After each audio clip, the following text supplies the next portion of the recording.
नरसिंह चतुर्दशी के दिन नरसिंह की कथा पढ़ी कि कैसे श्री प्रहलाद की रक्षा के लिए प्रभु श्री स्तंभ को फाड़ करके प्रकट हो गए। मेरे ऊपर तो कोई समस्या भी नहीं है, मैं तो केवल आपकी सेवा करना चाहता हूँ। हे ठाकुर जी, आप कब प्रकट होगे, आप कब प्रकट होगे, आप कब प्रकट होगे। साक्षात द्वादशांगुल अनंत रूप माधुरी से युक्त सबके हृदय को चुरा देने वाले हमारे प्रभु श्री राधा रमण लाल जी प्रकट हुए। दिव्य श्री नरसिंह चतुर्दशी आई, उस दिन अनुभव हुआ हृदय में बहुत पीड़ा चरम सीमा पर चढ़ी हुई थी। इतने दिन के अनुष्ठान किए हुए थे, धीरे धीरे धीरे धीरे ये सब क्रम शीत का आगे बढ़ा, भूमिका बनती गई। आज भागवत जी का पाठ किया, हम तो सभी भावना को प्रणाम करते हैं।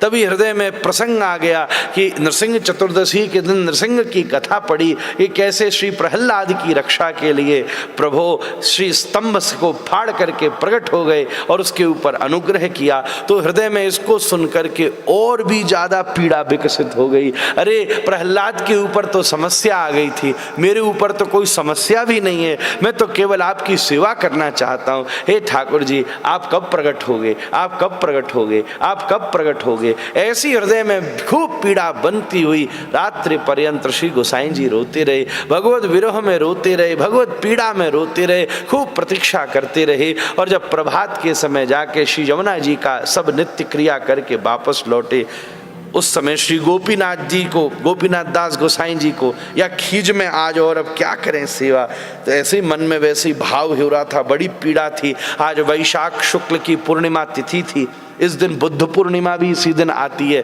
वही दिव्य तिथि थी। उस दिन सुबह सुबह गोसाई जी पीड़ा में बैठे हुए श्री गोपीनाथ दास जी महाराज को, जो उनके प्रधान विरक्त शिष्य थे, उनको कहा जा करके जाओ सेवा करो भैया। वो पास में गई तो ऐसी चौकी रखी थी जिसके ऊपर गंडगी से लाए हुए शालिग्राम जी रखे हुए थे। शालिग्राम जी के ऊपर एक ओढ़ाने के लिए वस्त्र रखा हुआ था, पर वो वस्त्र थोड़ा सा उठा हुआ सा था। उठा था तो यूँ झांक कर गोपीनाथ जी ने देखा तो काला काला सा दिख रहा था। तो पहली बार तो ऐसा लगा कि कहीं ये भुजंग कोई सर्प आकर के बैठा हुआ है, ऐसा ही लगा कि कोई सर्प बैठा है। तब एक डाली लेकर के, वृक्ष की ऐसी लकुट लेकर के, ऊपर पड़े हुए वस्त्र को जैसे ही उसमें से उठाया, ओहो स्तब्ध हो गए, क्योंकि साक्षात द्वादशांगुल अनंत रूप माधुरी से युक्त सबके हृदय को चुरा देने वाले हमारे प्रभु श्री राधा रमण लाल जी प्रकट हुए। श्री राधा रमण लाल की